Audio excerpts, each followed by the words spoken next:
Hello and welcome to another webinar from the Accountants Mastermind. My name is Mark and I'm here today with Mike and Jen from WhisperClaims. Also joining us is Steve from Windows, who's one of their customers, and today they're going to be talking to you about delivering an R&D tax service that your clients can depend on. Say hello, everybody. Hello. Hello. Hello and welcome, and let's get started.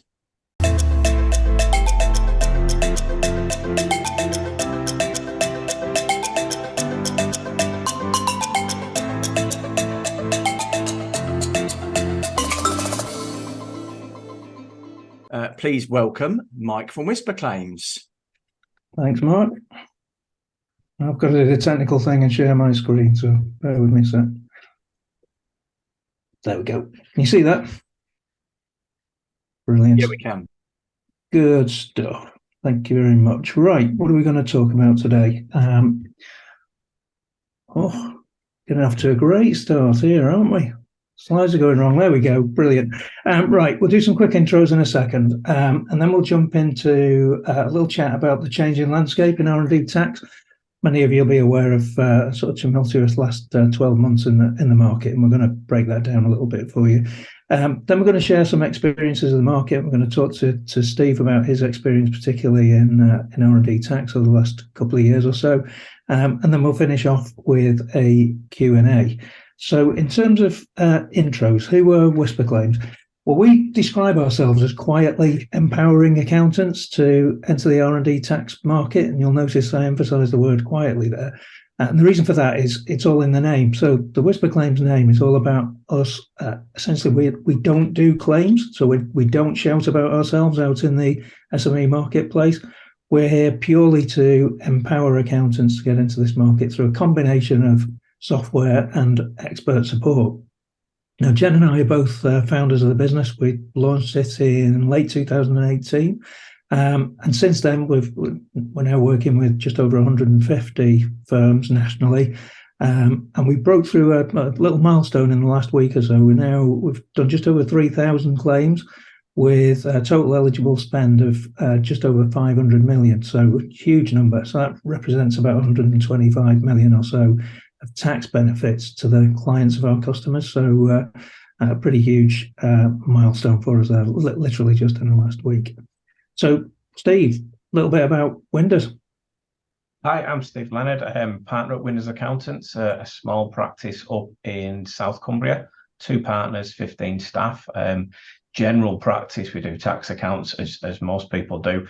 And the R&D thing is something that over the last 2 or 3 years via WhisperClaims or with the support of WhisperClaims I've got into, which I'm sure we'll come on to a little bit more. Brilliant. Thanks, Steve. So before we do anything else, I'm going to put up a poll here that will just tell us a little bit about the audience. I mean, told everybody about us, so just bear with me a second. There we go. So quick poll. How do you currently deal with your R&D tax claims? Do you offer an in-house delivered service? Are you proactively outsourcing to third parties, or are you essentially leaving people to their own devices? You can just give us an answer to that. That'd be great. Just give us an idea of who's in the audience.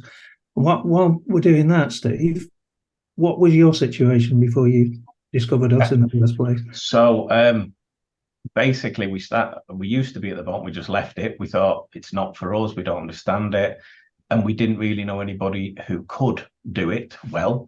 Then we moved on to the middle bit, thinking, right, we can't ignore it anymore. It's tax. People are talking about it. Clients are being contacted. So over the years, I've used firms of accountants, experts, large experts, smaller experts, all of which have done claims for people. But after doing that for probably 8 years, I was still none the wiser myself about what the hell was going on. And I remember a conversation that I'd had with you down at Accountex probably 6-7 years ago, before you'd actually launched it properly. And suddenly it came back thinking, right, okay, that sounds like what I need to support me, rather than the experts telling me it's all about magic, or burying my head and hoping it goes away, which it obviously wasn't. So we sort of worked up that list of options. And then what we do now is a little bit of both. We do the top one. I do claims myself with the support of you, but there are some that we'd already passed out to other people.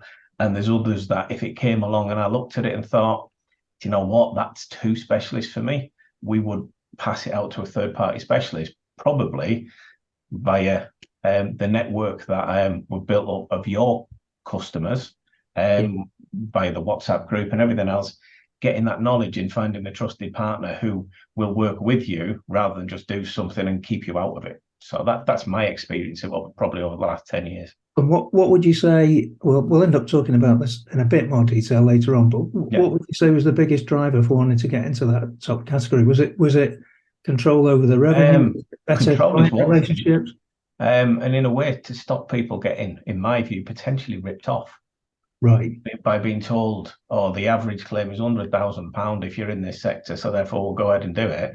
And the client's contacting me, and I'm going, "But I don't believe you're doing any. So let's look at it." And it was like the Wild West, in my view, especially during the COVID period, because everybody was out there saying you can have free money. And I think the government were letting them have it. And suddenly it looked a bit scary for some of my clients, because dealing with corporation tax accounts, self-assessment, everything, I'm used to what an inquiry looks like on those sort of things. And I'm trying to warn my clients that this sounds too good to be true, and you might be one of the unlucky ones. So control of the process, knowledge, but also protection for the clients, and say, actually, it sounds good, but is it actually true? And this is what goes wrong at the end. Yeah, brilliant. Well, just looking at the results of that then, so we've got a majority in here who are already in the in-house delivered service bracket. So it's probably important for me to say we deal with a combination of customers, the status, if you like, of those customers when they first come to talk to us. And the ones in that, either of the bottom two categories often describe what you've just described there, Steve, a kind of softer side to it, which is protecting the clients from bad behavior. Often they talk about the fact they want to kind of get control over more of the revenue, and flip the relationship around so they're holding on to more of the margin than they would working with third parties. But the people in that top category, it tends to be about using the software to bring efficiency to the process, and also maybe leaning on us as a sort of trusted advisor, if you like, to keep them ahead of change at HMRC. And of course, in the last 12 months or so, that's been a really pointed situation. Go on, Mark, you've got a question? Yeah, sorry. Just, are you okay with me asking Steve a question on that? Because for me, and as you know, always, whenever we do any of these things, for me, the pain, Steve started to talk a little bit about the pain, which for me is where other accountants are going to resonate with. So, Steve, when you talked about your fears for your customers, what would that equate to you in terms of what drove you to be fearful, and what do you think you were able to do in order to change that? Well, obviously, my experience when we were burying our heads, if you want to call it that, or even when I was trying to recommend other people, there's a huge market out there of firms offering R&D services, not accountants. They are allegedly specialist R&D firms, and some of them are basically very aggressive at marketing. Now, I'm not saying they don't know what they're doing, but they're very aggressive at marketing. And it's when they're phoning my clients, and my clients are then coming and going, "I've been told I can do this," and I'm sat there going, "But you can't." It was the really black and white obvious ones that there's literally nothing there, and they're being convinced. And then it looked as though I don't know what I'm doing, or I'm the bad guy. And it was like, okay, I need to know a bit more, because I'm looking at going, at some point, these people, if they do a claim with a third party and it gets investigated, are not going to have to just pay the tax back, but the penalties and the hassle for the clients and the stress that comes with it on a personal level of dealing with an inquiry and suddenly looking as though you've done something wrong with the revenue. Because sometimes they don't just look at one thing, they go, well, if you're willing to do that, what else are you willing to do? And that's 30 years of experience of dealing with inquiries in other taxes, and knowing what the hassle is for the client and the cost. I mean, you might have insurance to cover it. And again, that was another thing that I saw with some of these claims companies. They were saying, "Oh, you're protected, we'll defend you to this, this, and this." But one of the problems with that is a lot of those claims companies didn't usually last more than a couple of years, so they weren't there to defend you. Whereas we were, so the pain was twofold. One, the potential pain for the clients, but also for us as an advisor going, right, okay, how do we deal with this? And it just got to the point where I can't just bury my head. So then, as I said, I'd moved on to we'll use third parties. But that didn't seem to get me anywhere, because they seem to want to, yes, we'll take the work, we'll do it, but we won't tell you what we're doing. There wasn't an inclusive bit. And yet we know the clients better than everybody. And we were almost excluded, possibly because they thought we were going to try and do it ourselves, or possibly it's just the way they were and they didn't want to be exposed in some cases for not knowing what they were doing. So I thought, well, I need a solution that doesn't involve me sitting there reading through millions and millions of textbooks, trying to understand what it is. And then I remember the conversation with Mike at Accountants for WhisperClaims. So I looked into that and we went from there. But the pain is of any tax inquiry is real. Yeah. And it's not just the financial bit, it's actually the stress that comes with it is much more damaging, because quite often people might have the money to settle an inquiry. It's what it does to their lives if they've got something hanging over them. Brilliant. No, thank you. Because for me, I can see two things that are drivers for that. Is one is loss of face with the customer, so the customer no longer trusts you, so you lose the customer. Or alternatively, they, like you say, they face massive fines. They can't claim it back off anybody's insurance because they've disappeared. And you, again, a customer's business is going out of business. So I think, sorry, Mike, That's all right. It was really worth exploring that. Thank you. Yeah, no worries.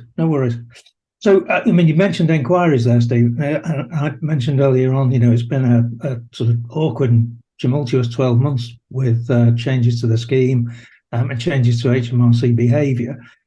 So, Jen, could you just sort of give us an overview what some of those changes have been? Yeah. If I kind of following on from what Steve was saying, we can talk a little bit about HMRC first. So, what we started to see actually this time last year, it started in May actually. HMRC observed some properly fraudulent behaviour in the scheme and actually suspended paying out for a couple of months this time last year. And since then, obviously they dealt with that, essentially organised crime end of it. But since then, they have really, really ramped up the number of inquiries they're doing. They've changed the way that they're approaching these inquiries, and it's been really difficult for people in the space. So obviously, as they've done, there's been legal actions to enforce these compliance, avoid fraud. So that was, I think everyone at this point last year was quite supportive of what they were doing. If there was organised crime and proper organised fraud within the scheme, fine. But then through the summer, they launched, there was a series of letters went out from the Fraud Investigation Service to people who'd claimed R&D tax relief that were, HMRC maintained they were not accusing people of fraud, but they came as close to it as you legally could, I think. So that went on through last summer. And then ever since then, they've been doing a lot of programs of kind of one-to-many. So the same letter going to hundreds of different claimants, looking at things like, I know they've targeted first-time claimants, they've targeted small claims. There's definitely been underneath it looking at software claims, especially software claims done by companies that aren't software companies. So there's been this higher inquiry rate, which again, the scheme is probably, I would say anyone that's been in this any length of time will say it's not been very well policed since it came out 20 odd years ago. And they've maybe swung a really far the other way now. But what's been a really big difference is the attitude of HMRC during these inquiries. So before last year, it was very much it could be quite a collaborative process. They would ask questions, you would answer them. There was a kind of understanding. There was quite often phone calls. You could have a conversation with HMRC. And generally speaking, up till last year, in my entire time of doing this, I'd seen one claim that got outright rejected. Generally, you could come to some kind of pragmatic agreement with HMRC about which of the products could be included, which might be taken away. And that's changed a lot because they've had to draft in a lot of new people. They've had to pull in people from other departments within the government, sort of civil service, that kind of thing. So they've got a lot more reluctant to come to a pragmatic conclusion, is what I would say. They're very much, no, this is not R&D. Everything you've done is not R&D, and that's it. And there's less room for discussion, less nuance in it. What we're really hoping is that this is going to slow down as as their inspectors and their people working on this, their advisors get more experience, then hopefully this will go away. But there's been this huge amount of kind of behavioural and attitude changes within HMRC towards R&D tax relief. Alongside that, obviously, there's been this fair few consultations around different aspects of it. So there's been a lot of opportunity, which has been good to kind of give opinions on things that's happening. And then the House of Lords actually did a full, one of their finance committees looked into R&D and the level of fraud and that kind of thing in that. So we've seen a lot of changes, a lot of discussion, a lot of upset, I suppose, within the scheme. Probably, sorry to cut across you, Jen. Probably fair to say as well, the conclusion of that House of Lords inquiry was what you said earlier on, actually, about the last 20 years that the scheme hasn't been policed well enough over that period. So if anything, this sort of behavioural change that we see, although it may ease off a little bit in terms of they won't be able to sustain the level given the amount of resources taken up, but there will be increased scrutiny going forward. There's no doubt about that. And it has been something that, as I say, anyone that's worked in this any length of time, has been difficult to. The only time we've been able to get any feedback from HMRC about the eligibility of claims has been during inquiries, because essentially you're just sending them in, they were being processed, we would never say accepted because you can't be sure how much scrutiny they were subjected to. So actually inquiries were seen as this really good opportunity to bounce ideas off HMRC and really get an idea of what their thoughts were, what their ideas were around how they were interpreting the legislation. And that has been a major issue. So as you say, this kind of opening up the can of worms of all of this, I think overall will be positive. It will weed out a lot of what Steve was talking about, that dodger end of the market, people who put claims in for absolutely anyone, but it's painful to be going through it at the moment. Yeah. So alongside all of that, obviously the government has looked to make some fairly major changes, biggest changes we've seen in the 20 years of the scheme. So the big one that's hitting people now are the changes to the enhancement rates. So this is for, and I have to be really careful about dates, otherwise I'll get it wrong. But the enhancement rates came in on the 1st of April this year. So for claims that are going in, any expenditure post 1st April 2023 will now have the lower enhancement rates. So they reduced the SME enhancement rate from 130% to 86%. And they also reduced the SME tax credit rates from 14.5% to 10%, which is a massive, massive difference to the amount. Just as an illustration, loss-making companies that could have the maximum surrenderable losses used to be able to get about 33%, and that's gone right down to, and I can't remember the exact number, but it's like 15%. It's a huge, huge difference for that kind of company. What they have done is increase the RDEC rate from 13% to 20%. And really what this has done is meant that expenses claimed or expenditure claimed through SME and expenditure claimed through RDEC now get a very similar tax benefit. And this was essentially one driver for this change was to make the SME scheme less attractive. So if you get this money back, then it's less attractive to people who are just doing this or just in this for the money, are going to put in any old claim for any old company and take 30% of whatever the benefit was. But it's also bringing the schemes more in line with each other in terms of the tax benefits, because at the moment, the government is considering merging the two schemes come April next year. We haven't heard much about that. There should be an R&D consultative forum at some point soon, and we'll hear a wee bit more. But they're looking to merge the two schemes, and this was seen as a first step towards that. So, as I say, that's affecting claims now. They did at the budget in March, because of the outcry about the change in enhancement rates, bring in an additional relief for R&D intensive SMEs. So this is for companies that are more than 40% of their overall expenditure is on R&D.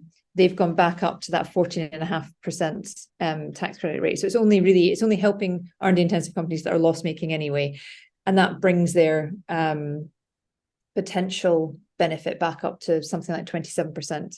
So it's still much lower than it was, but it's brought it back up a wee bit. So putting that to one side, the enhancement rate change, they've also made some good changes, although when I looked into this the other day, it's slightly less exciting than you think.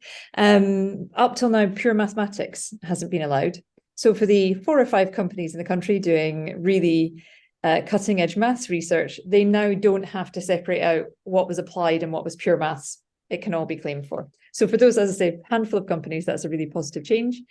And they've also finally brought the software costs part of the claim up to, at least the last 10 years of the way that everyone's been using software. So this means that data licenses and cloud computing services costs are finally allowed. Up till April of this year, you wouldn't have been able to claim for any cloud computing, even though everybody in every company now, most of their computing costs will be cloud computing. So it's just bringing that up to date. That all applies to claims starting on or after the 1st of April 2023. So we're not seeing those claims washing through quite yet. But what the biggest change, and the one that we have been, every phone call I have with a client at the moment, I'm saying, do you know about this? Because it is the biggest change to come in the entire life of the scheme. HMRC are now, for the first time ever, mandating a certain amount of information to support a claim. So up until even now, there's no actual mandated need to send in any supporting documentation at all. It's a really good idea, it's best practice, but you've never had to do it. Come the 1st of August, any claim submitted is going to need an additional information form to be submitted online before that. So this has a whole load of stuff it needs, but mostly it's around a minimum number of project descriptions, so actual details of the projects, and cost breakdowns. So you've got to break down everything that was spent on each overall and on each project. So it's a huge change in the way that claims are processed, the way that the information is gathered, and the way it's given to HMRC. Overall, I think this is a very positive change. I don't think bringing it forward, when it was first announced, was going to come in again for claims starting on the 1st of April, on or after the 1st of April this year. And it's been brought forward a huge amount by being every claim from the 1st of August. So it's a huge change, and they haven't really talked about it enough, in my opinion. HMRC have not shouted about this, and this is going to catch a lot of people out come August.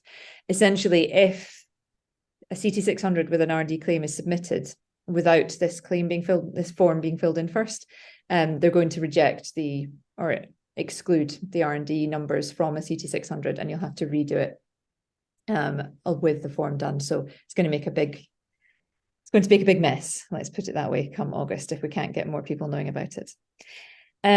Alongside that, the other couple of bits, there's now the claim notification form. So this is a different form. Some of the confusion we're seeing in clients is that they assume that the additional information and the claim notification form were the same thing. Again, this is for claims starting on or after the 1st of April. And this is for any company that is claiming for the first time or has not claimed in the last 3 years are now required to inform HMRC of their intention to claim R&D tax relief within 6 months of the end of the period. And again, this is around making sort of naive companies that have never claimed R&D tax relief less attractive, because what you won't be able to do in future is claim for 2 years at once. And obviously that, for a less scrupulous company that wants to put in a claim, is more attractive. You can do 2 claims at once, get them in, and as T puts it, then disappear into the ether. You get a lot more money from it. So it's trying to make that less attractive. Again, not many companies will have started, or not many claim years will start at 1st April and be now finished. So very, very few of those claim notification forms have had to be filled out yet. And finally, I know I've been going on a bit, there was a move to disallow overseas expenditure. So on things like subcontractors and DPWs, that's now been pushed to 2024. That's linked to the subcontractors, as I think most people on this call seem to be doing claims. The way the subcontractors are treated but under RDEC and SME is very, very different. So HMRC need to come up with, or the Treasury need to come up with a way to merge those schemes in a way that works, and there wasn't any point making changes to subcontractor rules now if there's going to be huge changes again next year. So that's been pushed. Brilliant. So it's fair to say, Jen, that all of that has led to some fairly drastic changes to our own software. Yeah. You know, I said earlier on about our business model is all about empowering accountants, so we've got to keep ahead of these things. So what's the sort of impact on our software? I think if you asked our devs right now, they would probably just cry. They wouldn't even be able to use words. They're very, very stressed. So what we want not helped, it should be said, by that the AAF, the form being pulled forward 6 months. That didn't help us. That has not made me very happy. So what we aim to always do is, the software is for experts. You have to understand R&D to be able to use it. But what we want to make sure, especially with all these changes coming in, is that we're asking the right questions. We're making sure you're giving the right information so that whatever you produce is compliant with whichever rules are enforced for the time of that claim. So, for example, for the new eligible costs, we've put in fields to allow you to put in cloud computing and data license costs, and we've put in pure maths as an area of science and technology that you can select, but none of that appears for claims that start before the 1st of April 2023. So there's no way you could accidentally include the wrong costs. You just wouldn't have the ability to put that in. So we've added that in. For the claim notification form, again, we've put in a question saying, did you do the claim notification for claims that was needed? And that, again, won't appear until the claim period would require that claim notification. For the rate changes, what we don't do, because it takes in is too many assumptions, is we don't ever calculate tax benefit or enhanced expenditure.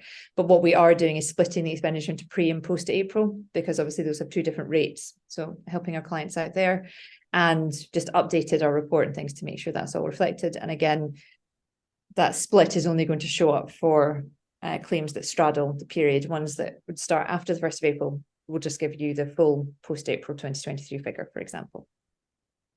And then for the overseas subcontractors and EPWs, at the moment we are assuming that it will come in the way HMRC have said it will. So claims starting after 1st of April 2024 will have questions in the subcontractors and EPWs just to say, yes, these are all UK or they're exempt, essentially. For the additional information form, this has been a huge amount of work because HMRC is asking for things that they've never mandated information anyway, but they're also asking for things in a way that I don't think any claims preparing company has ever been doing it before. So we've had to update our technical detail section to make sure that we ask how many projects were done in the year, what was the percentage of the expenditure on them, so that we can make sure that we're guiding our clients into describing the right number of projects. It's, you know, if there's 1 to 3 projects, you have to describe them all. If it's up to 10, you have to describe up 50% or all of them, which, you know, whichever is easier, all of that kind of thing. So there's all these minimums and maximums in terms. So we've got lots of questions to help our clients work that out. But we've added in things to ask for things like the UTR, the VAT number, the PAYE reference, because that's required for the form.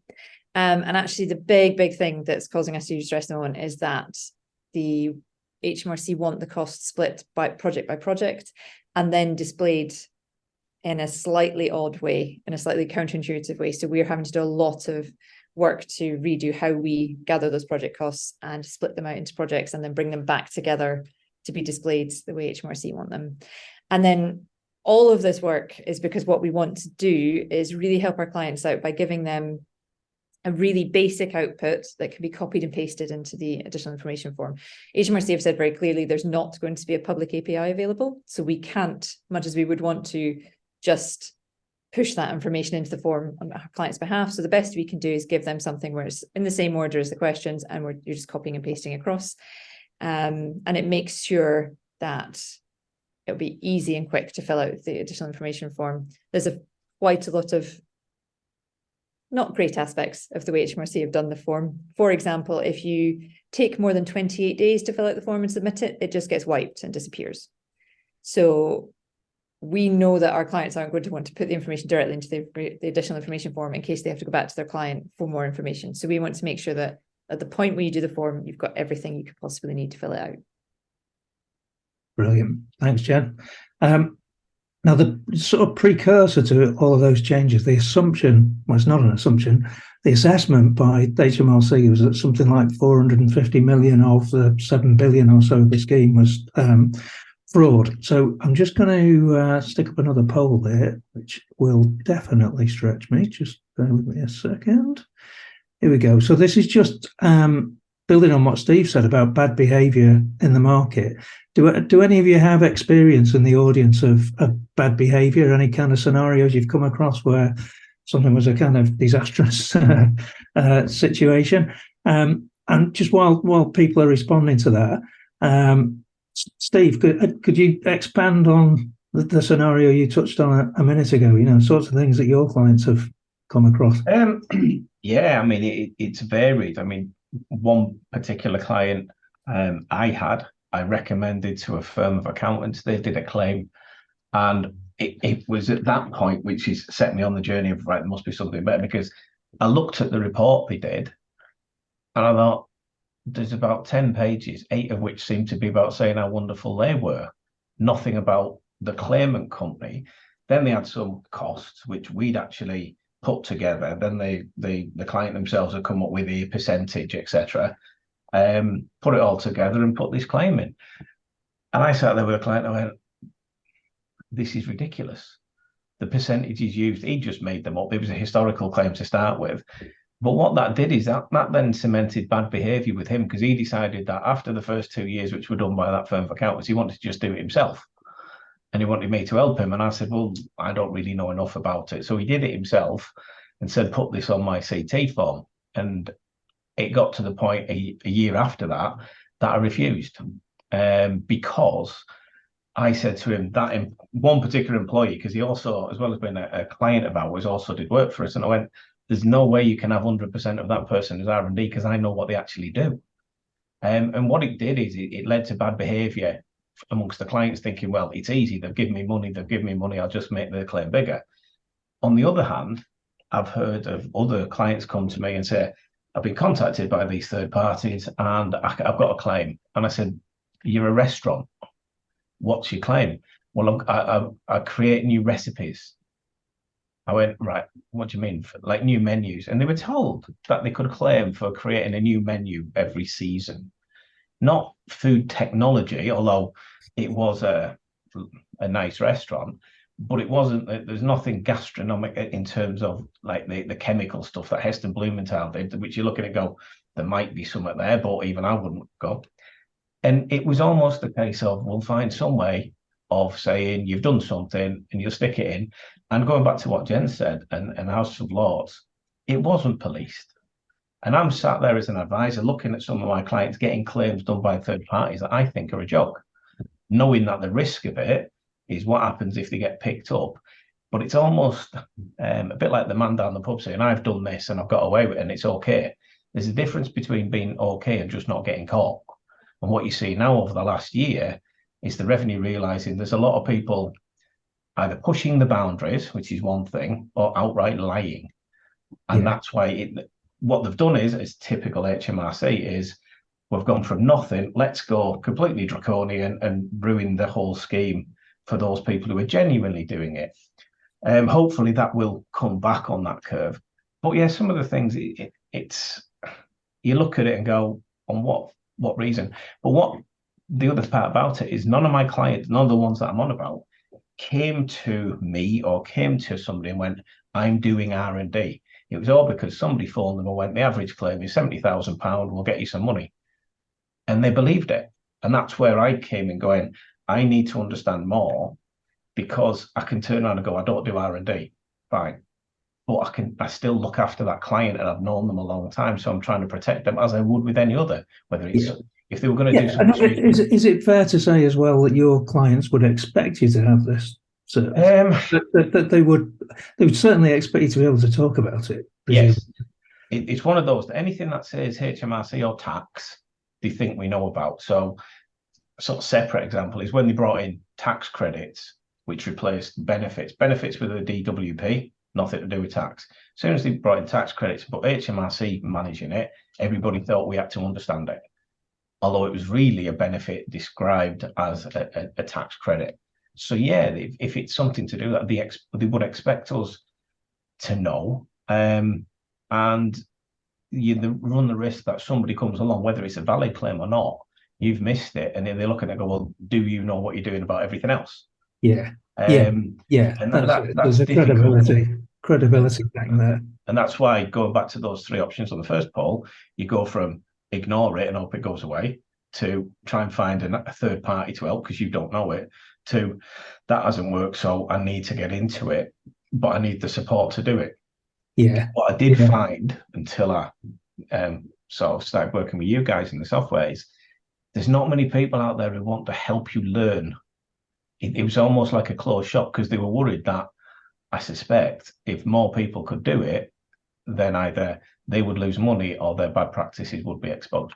And you've just hit the nail on the head there as to why our business model is what it is, with a couple of things you've said.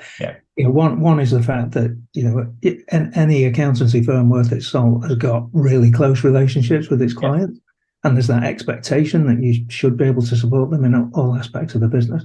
So that's one thing. But the other thing is it's already a sort of trusted relationship, and so giving you the right tools, you're the right guy to be doing it. And we kind of felt that right from the outset. So we didn't want to build a tool that was for end users to kind of do their own thing.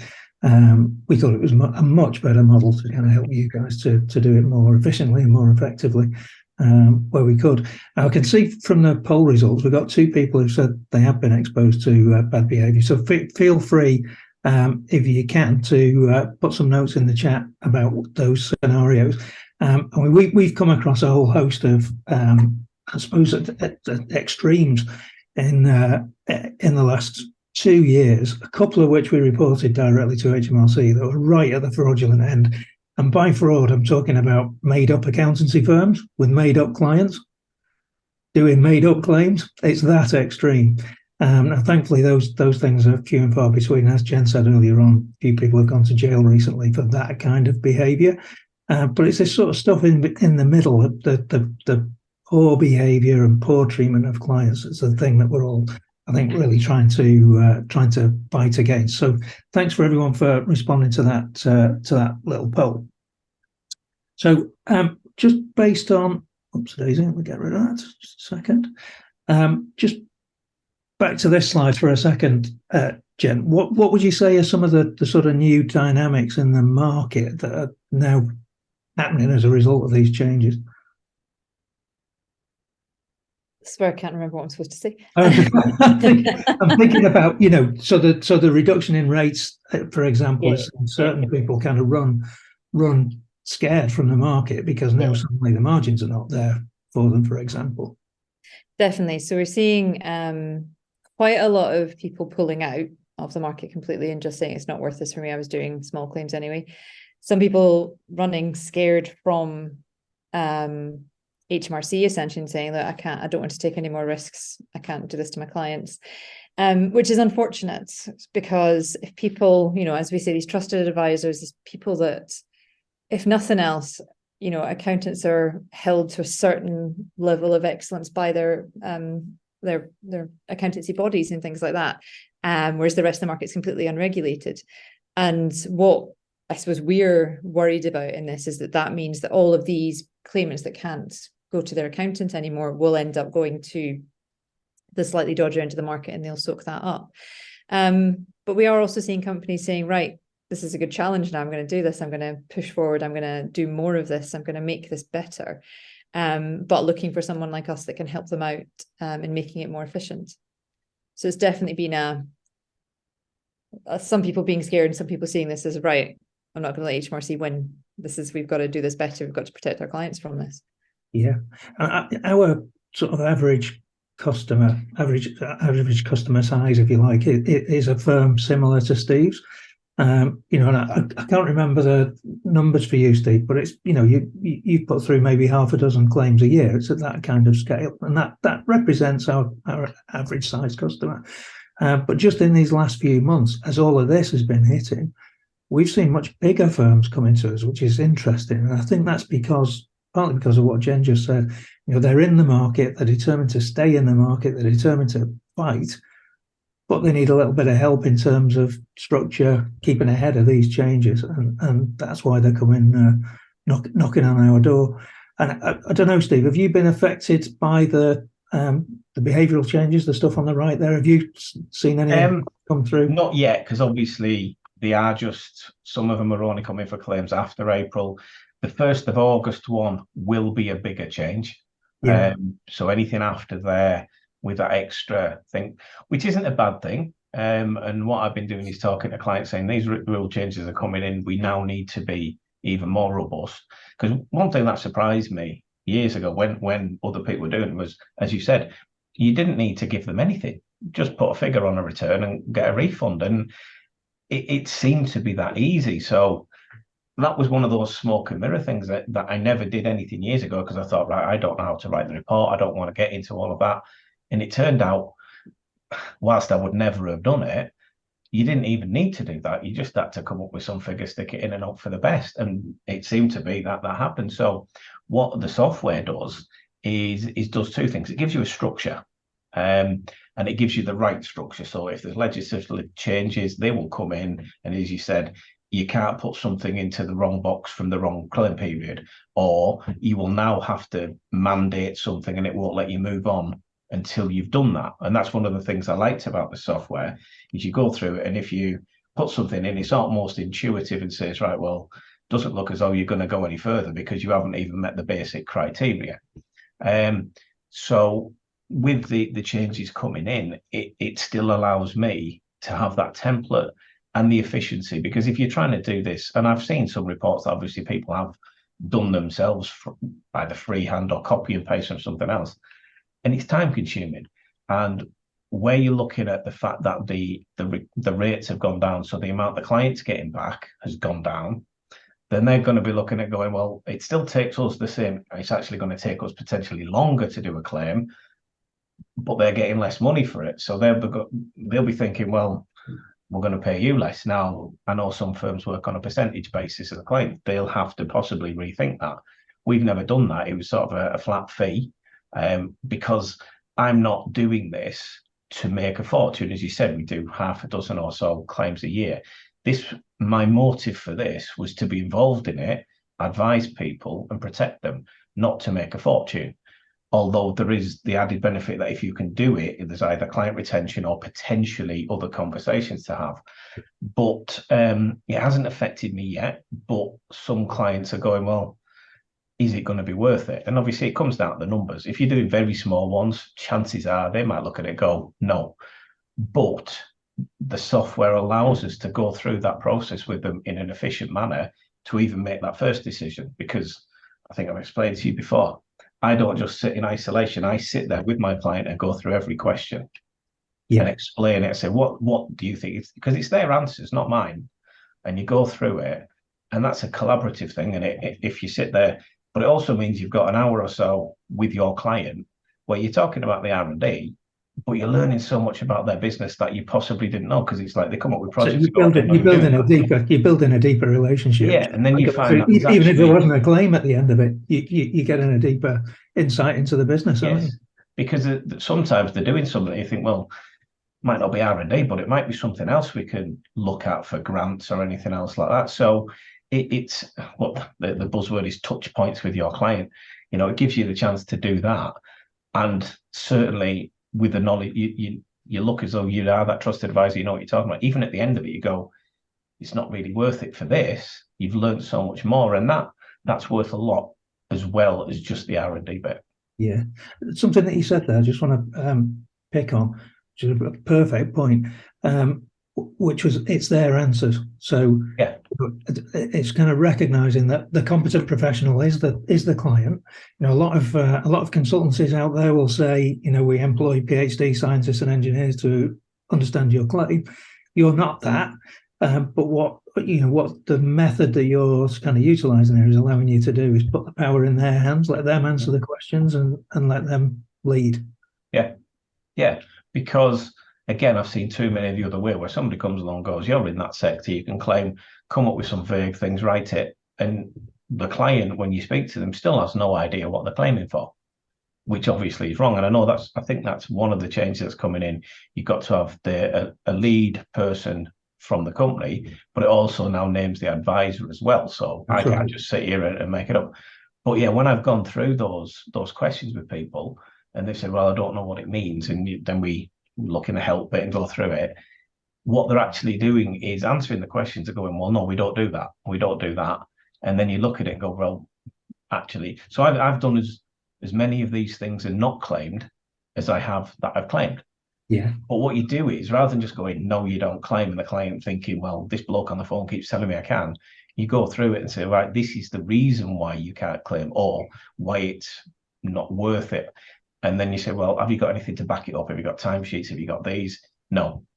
And then it becomes a risk. So some people go, well, we'll still put it in, knowing the risk that if we get asked the question, it might get knocked back. And everybody's got their own risk scale. Some people will do anything, and they're possibly not the people I want to work with. Other people are far too cautious and think they don't do it. But this empowers them a little bit to go, actually, yeah, it does make sense. We are doing that once it's put in those technical terms that they haven't thought of before. So as I said, this is a useful tool, not just for getting an R&D claim, but for all sorts of things. Yeah, brilliant. And just before we leave all of that, what's the sort of value that running this service has brought to you as a firm, would you say? I mean, one thing is an additional revenue stream. Yeah. What else would you say around value? Well, ironically, the additional revenue stream is probably the minor part of it. What it's allowed me to do and sit there and go, right, we can have that conversation when somebody comes up and says, can we do R&D? And we go, yes, we can look at it. And that's why I always say we can look at it. Not that yes or no, because on one phone call, there's no way you can determine that. Yeah. And that's one of the problems with some of the sales calls that people have. So what it's done is it allowed us to have conversations and not, I don't know if it's the right word, feel a little bit impotent about the whole thing, going, well, I don't really know. And then because, as you said, on that screen, they're building trust. You know, if you look at it and go, well, I don't know anything about that, the natural assumption that some people have is, well, what else don't you know anything about? So the biggest thing it's done is sort of cemented our relationship with some of our clients. Yeah. Because we've had the conversation, rather than, well, I can put you in touch with somebody who I'm still not really sure what they're doing. So it just builds our professional status and everything else like that. And the way I do it is not designed as a massive money spin. We obviously do make some, but there's probably those indirect benefits are far better by using this tool, which it's the structure of it that allows me to have those conversations. Whereas if I was just talking to somebody on the phone, I went with R&D and you look through it, it wouldn't have it in the same way. You'd soon get lost, wouldn't you? You'd soon get lost in the detail. So there's a lot of benefits with the structured approach. You know, I don't claim to be a massive R&D expert who could just sit there and look at something because I've been doing it for that long. I'm not. What I've got is a support network of software people, and also people who are also doing it in the WhatsApp group and stuff like that, which I pick up a lot from what other people are asking. So you've got an indirect support, a direct support, and a piece of software. Yeah, brilliant. Thanks, Steve. So, Jen, just quickly back to you. Just in future, given this changing landscape, what do we think HMRC are going to be looking for?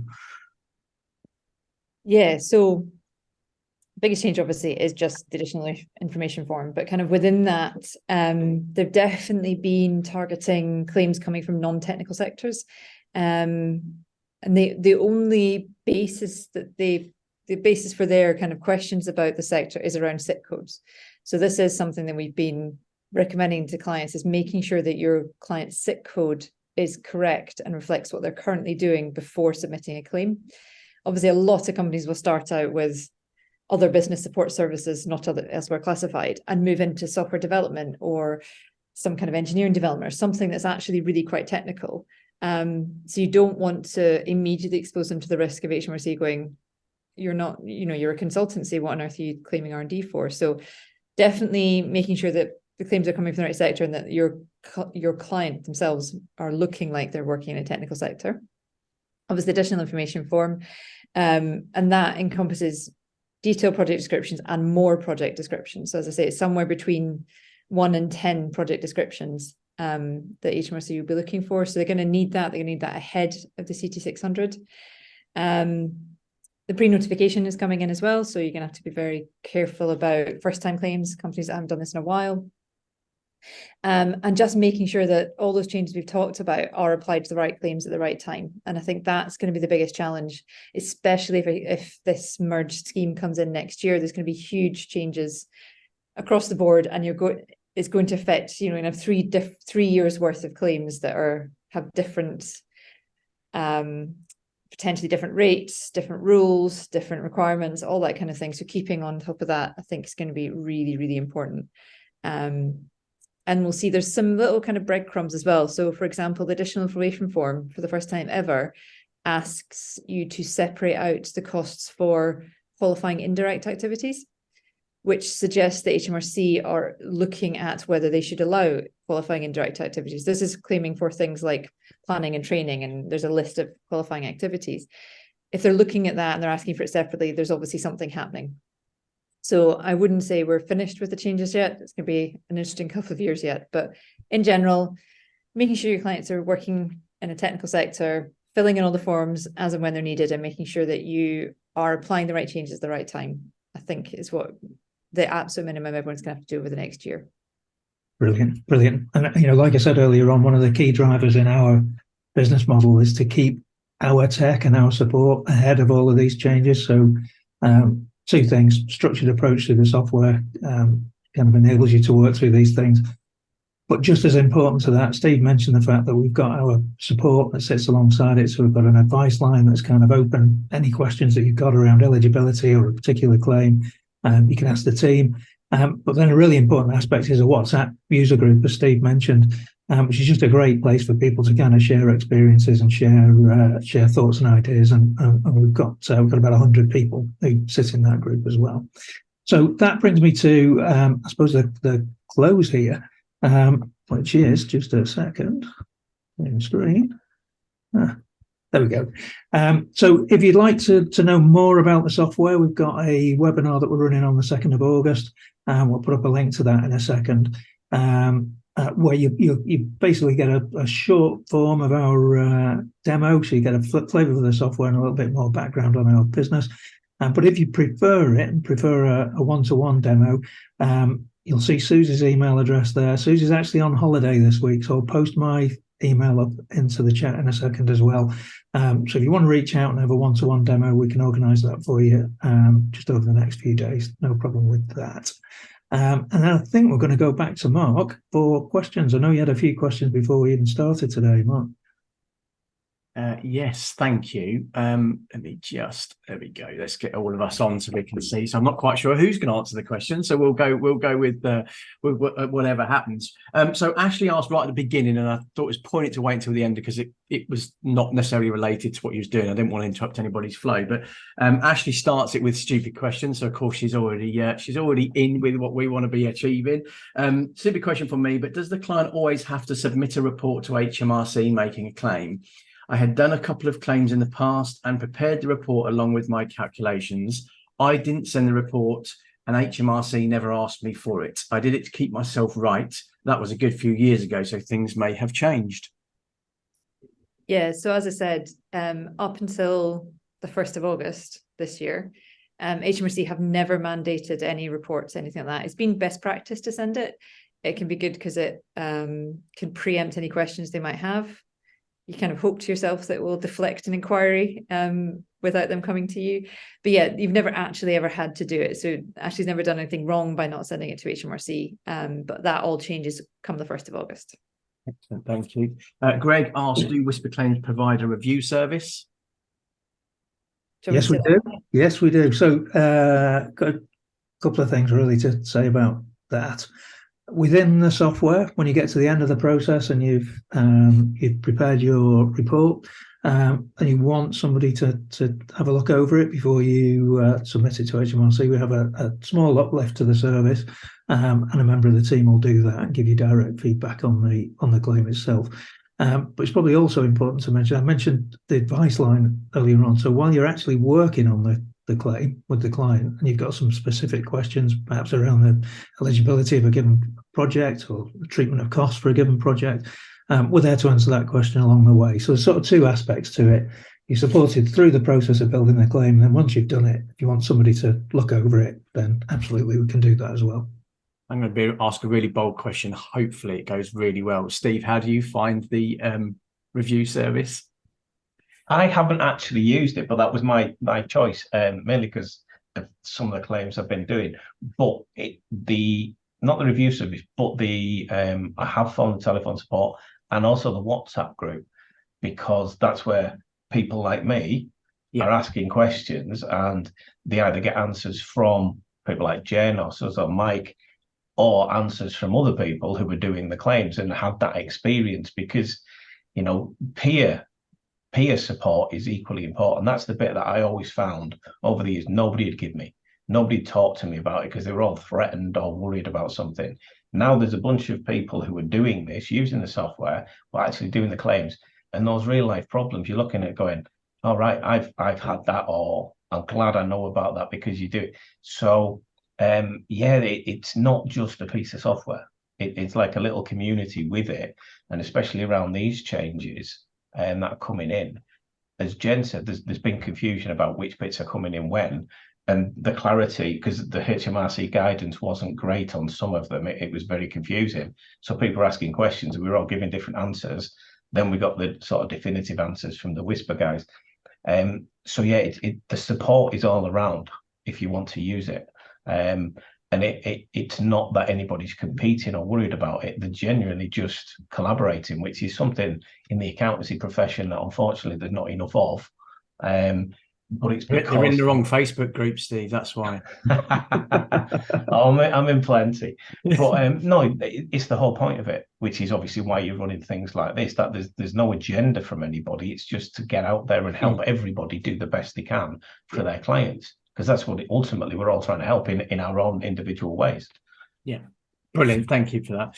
And Tanya asked, is the advanced assurance applicable to companies that have already been claiming for R&D allowances? I think this one's a me question, isn't it, Mike? I was looking at you, Jen. I'm sorry. It probably wasn't obvious on the screen. Yeah. So I had to look this up. I was fairly sure, but I did double check. So if you've been claiming, so that's R&D capital allowances, having claimed those in the past will not affect your ability to claim advanced assurance for R&D tax relief. So they are two essentially completely separate but related tax schemes. So as far as I can tell, there's nothing. The only thing that stops you going for advanced assurance is having claimed R&D tax relief before, or being part of certain, other tax schemes that you'd have to declare. So I won't get into my rants, we're getting quite close to time, about advanced assurance itself. But yeah, there's nothing that would stop you doing it if you've never claimed R&D tax relief before, even if you claimed allowances. Brilliant. Thank you. I have a question. I have a question for all three of you individually.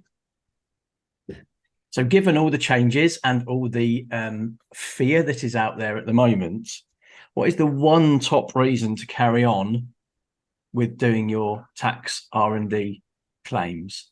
And I think we've got three people here that will come from three completely different angles, or at least that's my hope. So Jen? I think the reason to keep doing it is that you're still entitled to it. It's still, it's money there on the table. If you've been doing the right kind of work, you are entitled to that tax relief.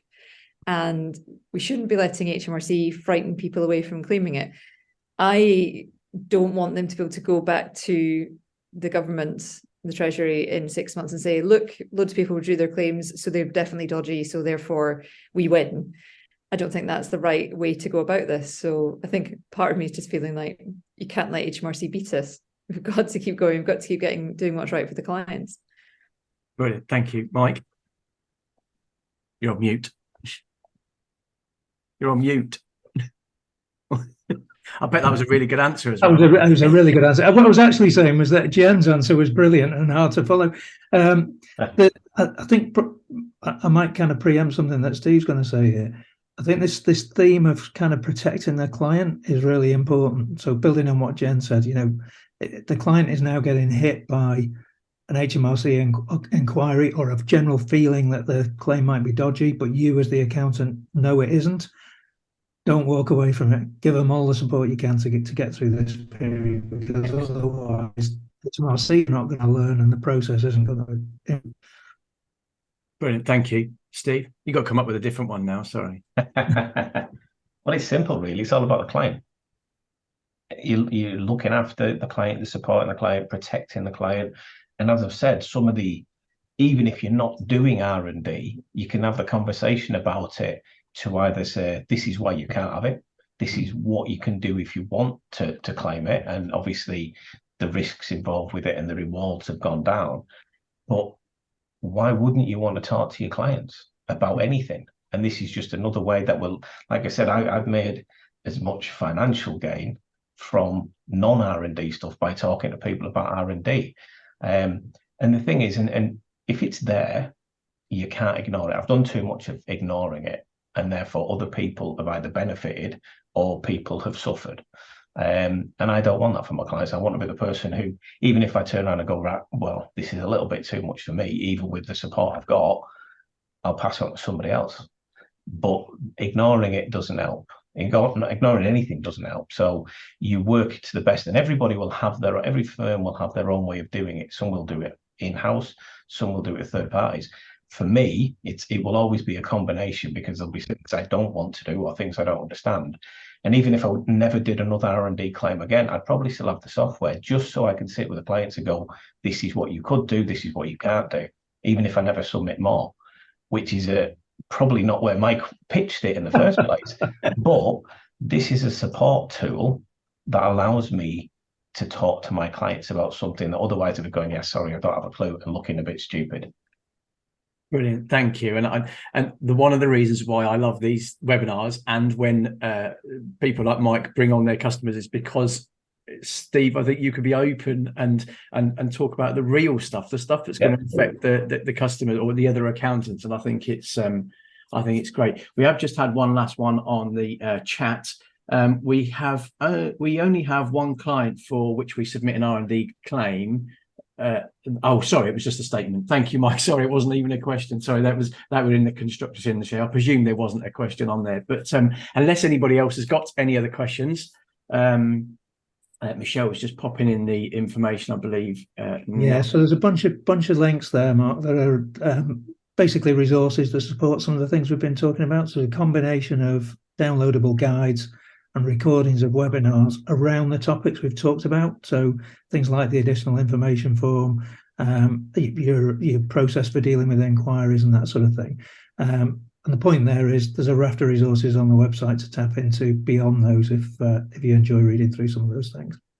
Great. Well, the Q&A section is empty and we are slightly over time.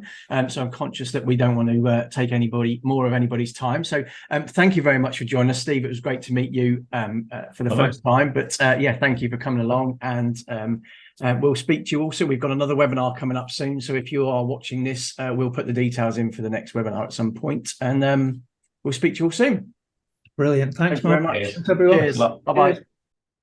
Thank you for watching our webinar with Mike and Jen from WhisperClaims, and also joining them was Steve from Windows Accounting. He's one of their customers. And if you liked the content, please click on the like. And also, if you want to see more from us, click on the subscribe button below. Somewhere below on your screen, you will see 2 videos that we recommend you watch next in order to inspire, challenge, and support you to grow the best practice you can.